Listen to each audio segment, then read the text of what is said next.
YCP supreme Andhra Pradesh మాజీ ముఖ్యమంత్రి YS Jaganmohan Reddy situation ఇప్పుడు సరిగ్గా ఇలాగే ఉంది. కామెడీ కోసం చెప్పడం లేదు, కానీ నిజంగానే మన జగనన్న సిచ్యువేషన్ ఇప్పుడు ఇదే. ఎందుకంటే పార్టీలో నుంచి వైఎస్ విజయసాయిరెడ్డి అవుట్ అయిపోయారు. 24 జనవరి 2025 శుక్రవారం సాయంత్రం 6:32 YCP top leader Rajya Sabha MP YS Vijayasai Reddy ఒక ట్వీట్ చేశారు. సాధారణంగా ఆయన ట్వీట్లన్నీ టీడీపీని, సీఎం చంద్రబాబు నాయుడిని, పవన్ కళ్యాణ్ని విమర్శిస్తూ ఉంటాయి. కానీ ఈ ట్వీట్ అంతకు మించి షాకింగ్ ట్విస్ట్ ఇచ్చిందన్నమాట. ఎందుకంటే ఈ ట్వీట్లో విజయసాయిరెడ్డి ఏకంగా రాజ్యసభ ఎంపీ సీటుకి వైఎస్ఆర్ పార్టీకి రాజీనామా చేస్తున్నట్లు అనౌన్స్ చేశారు. ఈ అనౌన్స్మెంట్ ఉన్నట్లుండి ఏపీ మొత్తం హాట్ టాపిక్గా మారింది. ఏపీ మొత్తం ఏమో కానీ జగన్మోహన్ రెడ్డికి మాత్రం ఇది ఊహించని షాకే కాదా? తెలుసా ముందే? ఏమో. అయితే ఇప్పటికే వైసీపీలో కొంచెం పేరున్న లీడర్లు, పేరులేని క్యాడర్ అందరూ ఒక్కొక్కళ్ళుగా కుప్పలుగా జనసేనలోకి కానీ టీడీపీలోకి కానీ చేరిపోతున్నారు. బాలినేని లాంటి లీడర్లు పార్టీ వదిలిపోతుంటే కొడాలి, పేర్ని, అనిల్ లాంటి లీడర్లు సైలెంట్ అయిపోవడంతో జగన్మోహన్ రెడ్డి ఒంటరైపోతున్నాడని అనుకున్నారంతా. కానీ ఇప్పుడు ఏకంగా పార్టీలో ప్రామినెంట్ లీడర్ జగన్కి ఓ రకంగా కుడి భుజం లాంటి వైఎస్ విజయసాయిరెడ్డి పదవి వదిలేసి పార్టీకి గుడ్ బై చెప్పడంతో జగన్ కంప్లీట్గా ఒంటరైపోయాడని చెప్పొచ్చంటే అయిపోయాడంతే. అయితే ఇక్కడ చాలామందికి అర్థం కాని విషయం ఏంటంటే అసలు విజయసాయిరెడ్డి ఇంత డ్రాస్టిక్ డెసిషన్ ఎందుకు తీసుకున్నారు, ఏం జరిగింది, ఏం జరగబోతోంది? ఒక్కసారి మనం విజయసాయిరెడ్డి ట్వీట్ చూస్తే అందులో రాజకీయాల నుంచి తప్పుకుంటున్నాను, రాజ్యసభ సభ్యత్వానికి రేపు 25వ తారీఖున రాజీనామా చేస్తున్నాను, ఏ రాజకీయ పార్టీలోనూ చేరడం లేదు, వేరే పదవులో, ప్రయోజనాలు లేక డబ్బులో ఆశించి రాజీనామా చేయడం లేదు, ఈ నిర్ణయం పూర్తిగా నా వ్యక్తిగతం, ఎలాంటి ఒత్తిళ్లు లేవు, ఎవరూ ప్రభావితం చేయలేదు, 4 దశాబ్దాలుగా 3 తరాలుగా నన్ను నమ్మి ఆదరించిన వైఎస్ కుటుంబానికి రుణపడి ఉన్నాను, 2 సార్లు రాజ్యసభ సభ్యుడిగా అవకాశం ఇచ్చిన జగన్ గారికి, నన్ను ఇంతటి ఉన్నత స్థాయికి తీసుకెళ్లిన భారతమ్మ గారికి సదా కృతజ్ఞుడిని, జగన్ గారికి మంచి జరగాలని కోరుకుంటున్నా, పార్లమెంటరీ పార్టీ నాయకుడిగా, రాజ్యసభలో ఫ్లోర్ లీడర్గా, పార్టీ జాతీయ ప్రధాన కార్యదర్శిగా పార్టీ మరియు రాష్ట్ర ప్రయోజనాల కోసం చిత్తశుద్ధితో శక్తివంచన లేకుండా కృషి చేశా, కేంద్రానికి రాష్ట్రానికి మధ్య వారధిలా పనిచేశా, దాదాపు 9 సంవత్సరాలు ప్రోత్సహించి కొండంత బలాన్ని, మనోధైర్యాన్ని ఇచ్చి తెలుగు రాష్ట్రాల్లో నాకు గుర్తింపునిచ్చిన ప్రధాని మోడీ గారికి, హోంమంత్రి అమిత్ షా గారికి ప్రత్యేక ధన్యవాదాలు. టీడీపీతో రాజకీయంగా విభేదించా, చంద్రబాబు గారి కుటుంబంతో వ్యక్తిగతంగా విభేదాలు లేవు, పవన్ కళ్యాణ్ గారితో చిరకాల స్నేహం ఉంది, నా భవిష్యత్తు వ్యవసాయం, సుదీర్ఘ రాజకీయ ప్రయాణంలో ఆదరించిన నా రాష్ట్ర ప్రజలకి, మిత్రులకి, సహచరులకి, పార్టీ కార్యకర్తలకి ప్రతి ఒక్కరికి పేరు పేరున నా హృదయపూర్వక కృతజ్ఞతలు తెలియచేసుకుంటున్నాను అని ఉంది. దీన్ని బట్టి చూస్తే విజయసాయి పార్టీ వదిలేయడమే కాకుండా ఇక ఏ పార్టీలో కూడా చేరారు అండ్ జస్ట్ వ్యవసాయం చేసుకుంటూ మిగిలిన శేష జీవితాన్ని గడిపేయబోతున్నారు. కానీ ఇంత ట్వీట్లో ఆయన దీనికి రీజన్ మాత్రం చెప్పలేదు. అలాగనే మనం ఊరుకునే ఉంటామా?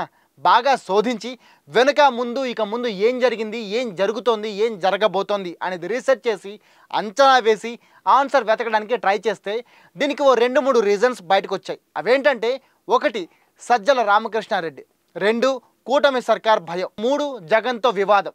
ఇందులో ఫస్ట్ పాయింట్ సజ్జల రామకృష్ణారెడ్డితో ఇష్యూ ఏంటంటే పార్టీ మొదలైనప్పటి నుంచి విజయసాయి జగన్కి కుడిభుజంలా, బాహుబలికి కట్టప్పలా సపోర్ట్ చేశారు. కానీ ఎంపీ అయిన తర్వాత ఆయన బీజేపీకి దగ్గరయ్యారేమో అనే డౌట్ వచ్చిందో, లేదంటే టీడీపీకి దగ్గరే పార్టీ లొసుగులు బయట పెట్టేస్తారేమో అనే భయమే వచ్చిందో జగన్మోహన్ రెడ్డి ఆయన దూరం పెట్టి సజ్జలకి ఫుల్ పవర్స్ ఇచ్చేశారు. అంటే అమరేంద్ర బాహుబలిని కట్టప్ప ఎలా వెన్నుపోటు పొడిచాడో అలా విజయసాయిరెడ్డి కూడా ఎక్కడ వెన్నుపోటు పొడుస్తాడేమో అని జగన్ భయపడి ఇలాంటి డెసిషన్ తీసుకున్నారని చెప్పొచ్చు. దీంతో విజయసాయి సైడ్ లైన్ అయిపోయారు అండ్ జగన్ తర్వాత Sajjala whole and soul management అయిపోయారు. ఇదే టైంలో 2024 ఎన్నికల్లో వైసీపీ ఓడిపోవడంతో పార్టీ మొత్తం సైలెంట్ మోడ్లోకి వెళ్లడంతో విజయసాయి జగన్ల మధ్య దూరం ఇంకా పెరిగింది. మేబీ ఈ కారణంతోనే ఆయన పార్టీని వదిలేసి ఉండొచ్చు. 2వ కారణం కూటమి సర్కార్ భయం. 2019 ఎన్నికల్లో 151 సీట్లతో వైసీపీ ఎంత బంపర్ విక్టరీ సాధించిందో 2024 అసెంబ్లీ ఎన్నికల్లో అంత దారుణంగా 11 సీట్ల గెలిచి ఓడిపోయింది. టీడీపీ, జనసేన, బీజేపీల కూటమి ప్రభుత్వం అధికారంలోకి వచ్చింది. ఒకవేళ అంతకు ముందైతే ఓడిపోయినా జస్ట్ చంద్రబాబు ఒక్కడే మొగుడయ్యేవాడు. వయసులో పెద్దవాడు, అనుభవం ఉన్నవాడు కాబట్టి కొంచెం పట్టు విడుపులు చూపించేవాడేమో ఆయన. బట్ ఈసారి పవన్ కళ్యాణ్ ఏకంగా వైసీపీకి రంకు మొగుళ్ళా తయారయ్యాడు. ట్రాక్ తప్పిన ఒక్కొక్కడికి, తప్పు చేసిన ప్రతి ఒక్కడికి దీంతో ఓ రకంగా వైసీపీ బూతు బాబులంతా సైలెంట్ అయిపోయారు. అంబటి రాంబాబు అప్పుడప్పుడు మీడియా ముందు కనపడి విమర్శలు చేస్తుంటే పేర్ని నాని అమావాస్యకోసారి పౌర్ణానికోసారి కనిపిస్తున్నాడు. ఇక అసలు బూతు పంచాంగకర్తలు కొడాలి నాని, అనిల్ కుమార్ యాదవ్, వల్లభినేని వంశీ లాంటి వాళ్ళు మాత్రం అండర్ గ్రౌండ్ అయిపోయారు. దీనికి తోడు సోషల్ మీడియాలో పోస్టులు పెట్టిన వాళ్ళని కూడా వదలకుండా టార్గెట్ చేస్తుండడంతో విజయసాయి కూడా ఎక్కడో కొద్దిగా భయపడి ఉంటారు. ఇంకా కూటమి గవర్నమెంట్ 4 ఏళ్ళు అధికారంలో ఉంటుంది. మనం వైసీపీలోనే ఉంటే ఈ 4 ఏళ్లలో కనీసం ఒక 4-5 కేసులైనా మీద పడతాయి. ఇదంతా మనకెందుకు, ఈ రిస్క్ తీసుకునే కంటే చక్కగా వ్యవసాయం చేసుకుంటే బెటర్ కదా అని ఆలోచించి ఈ డెసిషన్ తీసుకుని ఉండొచ్చు. ఫైనల్గా మూడో రీజన్ జగన్తో ఫైట్. పైన చెప్పిన 2 రీజన్లు కొంచెం యాప్ట్గానే ఉన్నా వీటికంటే ఇంకా ప్రామినెంట్ రీజన్ చెప్తున్నారు YCP internal informers. Last year దావోస్కి వెళ్ళినప్పుడు విజయసాయికి జగన్కి మధ్య ఏదో విషయంలో పెద్ద వాగ్వాదం జరిగిందంట. ఆ టైంలో అసలే ఖైదీ సినిమాలో చిరంజీవి రేంజ్లో యాంగ్రీ యంగ్ మ్యాన్ అయిన జగన్మోహన్ రెడ్డి విజయసాయి మీదకి ఏకంగా కొట్టడానికి చెయ్యెత్తారట.